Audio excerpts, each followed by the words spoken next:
વિચાર કરો કે એ જ હર્ષિત માતા બે જગ્યાએ પૂજાઈ, બે જગ્યાએ વખણાઈ. કે ક્યાં?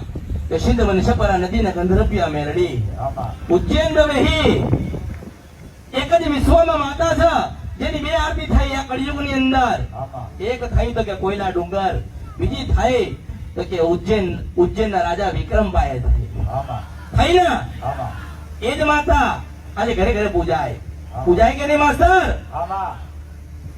એ હર્ષિત માતા છે ને એ સ્વયં પાર્વતી છે. મને ઓળખો.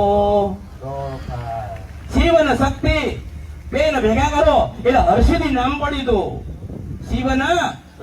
શિવ શક્તિ નું નામ લીધું એટલે હર્ષિતી કહેવાય. અને હર કેતા મહાદેવ આવે છે, હર કેતા ભોળાનાથ આવે છે. પણ દર્શન, ભક્તિ, વિશ્વાસ, શ્રદ્ધા જેના જેટલો હશે ને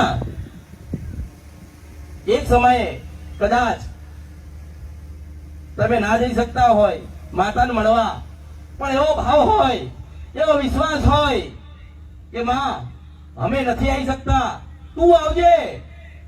તો સ્વયં દરિયા ખેડીને આવો મેલડી છો.